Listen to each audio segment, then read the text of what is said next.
Coucou les amis Scorpions, bienvenue sur votre guidance pour ce mois de janvier 2025. Alors je vous propose d'aller voir ensemble avec la féminité sacrée votre énergie générale pour ce mois de janvier. Allez, c'est parti. Qu'est-ce qu'on a pour les amis Scorpions? On a celle-ci. Waouh! L'enchantement. On est plein de magie les amis Scorpions pour ce début d'année. On nous dit tout peut devenir possible lorsque l'âme agit. Voilà. Donc, mettez un petit peu de magie dans votre quotidien. Et, bah oui, hein, en fait, hein, quand on veut voir plus de joie, plus de bonheur, c'est à nous de le créer, ce bonheur. Hein. Donc, on peut se l'approprier, en fait. Hein, d'accord? Ok. On va développer un petit peu avec les miroirs. Qu'est-ce qu'on rajoute sur cet enchantement? Il y a une porte qui s'ouvre. Il y a une ouverture, soit dans une relation qui était peut-être bloquée ou conflictuelle avec quelqu'un. Il y a une porte qui s'ouvre. Il y a moyen de faire changer les choses, vous voyez. On peut parler du domaine professionnel aussi. Hein, ça y est, la recherche que vous avez fait, les efforts que vous avez fournis, les lettres que vous avez envoyées, ça y est, il y a une ouverture. On décroche un entretien, on décroche peut-être un nouveau contrat professionnel, vous voyez. Il y a aussi dans le milieu amoureux, par exemple, ou familial, il y a peut-être quelqu'un qui vient frapper à votre porte. Donc, beaucoup de magie, beaucoup d'enchantement, de libération peut-être aussi hein, pour ce mois de janvier. Bon, on va aller voir avec la triade. Au niveau de l'amour, justement, qu'est-ce qu'on a pour vous, les amis? Alors, en amour, pour les scorpions, et on a deux cartes.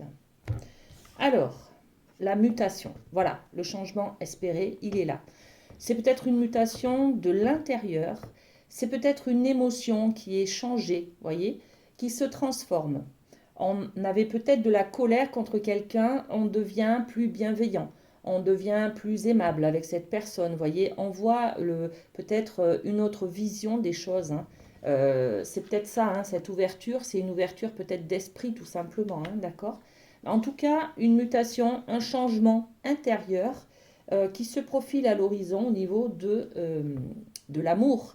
Et on a le désert, donc il y a peut-être quelque chose qui se transforme, mais on ressent le manque. C'est un manque intérieur, c'est un manque affectif, ça. C'est peut-être quelqu'un qui s'éloigne de nous, c'est peut-être quelqu'un qui s'en va aussi, hein, d'accord? Bon, on va développer les amis, ne vous inquiétez pas. Alors, sur la mutation, qu'est-ce qu'on rajoute?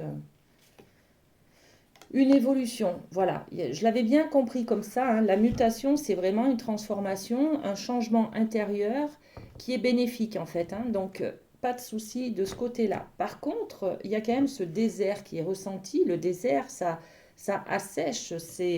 On ressent le vide. Il y a le vide intérieur peut-être qui est aussi là, malgré tout. Alors, qu'est-ce qu'on peut rajouter? Ouais, le retour, le passé.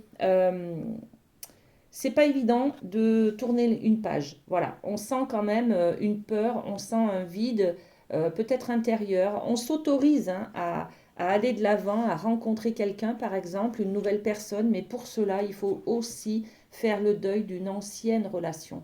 C'est ça, en fait, ce désert affectif-là. Il faut changer ce désert affectif. Vous vous autorisez en tout cas à faire tourner la roue au niveau amoureux ce mois de janvier, les amis. Hein. Magnifique. De toute façon, avec cette carte de l'ouverture et de la magie, il y a vraiment une très bonne nouvelle qui arrive vers vous pour ce mois de janvier, peut-être dans tous les domaines. Hein. On va aller voir avec le rêve du chaman au niveau de la famille, justement, qu'est-ce qui se passe. Oula, ça parle, ça parle. J'ai déjà deux cartes. Ok, et une troisième. Alors, on a, dans l'ordre, le chat de l'aiguille, l'intentionnalité. Quelle est votre intention précise? Voilà. Il faut préciser votre intention, en fait, hein, sur quelque chose familial. On a le plongeur des profondeurs, pardon, qui nous parle d'une prise de risque.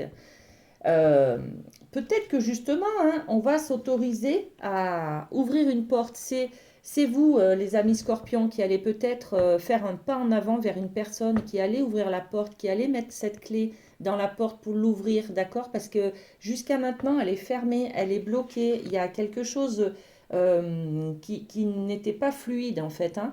Là, on va s'autoriser à changer quelque chose, à avoir beaucoup d'amour peut-être. On va prendre conscience peut-être de quelque chose et peut-être justement ouvrir le champ des possibles. Donc ça passe par l'intentionnalité. Si vous êtes en conflit avec quelqu'un de votre famille, par exemple, quel est votre but précis? C'est quoi? Le but précis, c'est toujours de l'amour. Il ne m'a pas dit quelque chose, donc je le boude, par exemple. Mais au fond de vous, qu'est-ce qu'il y a exactement? Eh bien, c'est l'amour. Voilà, tout simplement. Donc, on prend conscience de ça. Je ne parle pas à quelqu'un, ça me blesse, ça me fait du mal, mais c'est mon ego hein, qui a parlé là. Hein. Et ben, je prends conscience qu'au fond de moi, j'ai besoin d'amour, j'ai besoin de tendresse, j'ai besoin de rapprochement avec cette personne parce qu'elle me manque. Vous voyez, il y a quelque chose comme ça en tout cas. Donc, eh ben, on va prendre le risque. On va prendre le risque de, eh ben, d'aller taper à la porte de cette personne, d'aller lui envoyer un petit message, par exemple. Vous voyez, là, j'ai vraiment l'impression qu'une situation qui était bloquée, ça y est, on ouvre, on s'autorise à pardonner, on s'autorise à laisser entrer ou à aller vers cette personne. Vous voyez, il y a un pas qui est fait de votre part. Hein. Et puis on a la roue de fortune, donc la chance, le bon timing. On fait tourner la roue. Au niveau familial, les amis scorpions, vous allez vraiment faire un pas en avant vers quelqu'un avec qui la situation aujourd'hui, elle est bloquée. Voilà. Ok, et on va aller voir avec le Light Sears au niveau professionnel, ce qui est pour vous, pour ce mois de janvier. Alors, ok. Alors, vos cartes, la reine de Pentacle, waouh, qu'elle est belle. Elle est pleine de confiance en elle, elle est stable, on parle de Pentacle, donc on parle du financier là. Hein. C'est un travail, en tout cas, c'est une activité qui est fructueuse, qui vous apporte une rentabilité, voyez. Vous êtes solidement ancré dans un contrat, dans un poste, dans une activité en tout cas qui vous amène beaucoup de stabilité, de confiance en vous. Voilà, on parle de cette...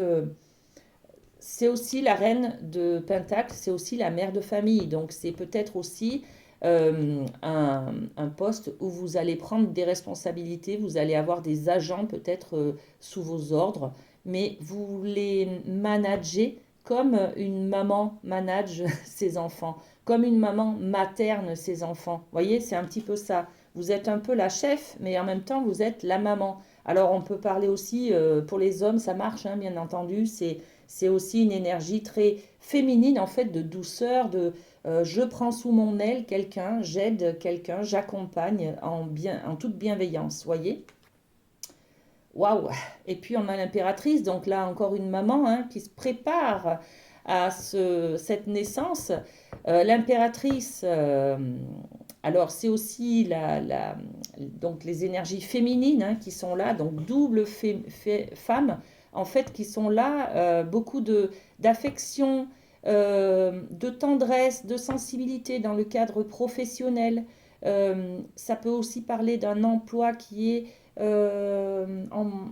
qui concerne les aidants, les soins, le médical, voyez, dans une crèche, des choses comme ça, prendre soin des enfants. On a le côté maternel là, et puis on a le côté maman aussi là, hein, d'accord? Donc, des énergies féminines qui sont présentes pour votre côté professionnel. Sur ce mois de janvier, on va vouloir aussi faire naître des projets. On est en pleine préparation d'un projet là, d'accord? Donc, c'est des projets créatifs, ce sont des projets que vous allez mettre en place à plus ou moins long terme, mais que vous préparez au mois de janvier, d'accord? Avec cette impératrice, on parle aussi du numéro 3. Le numéro 3 nous indique des discussions, des échanges, peut-être des accords avec l'international aussi peut-être. Hein. On parle d'expression de soi, on parle de créativité aussi. Hein, donc, en tout cas, c'est très très prometteur pour ce mois de janvier dans tous les domaines, hein, les scorpions. Hein.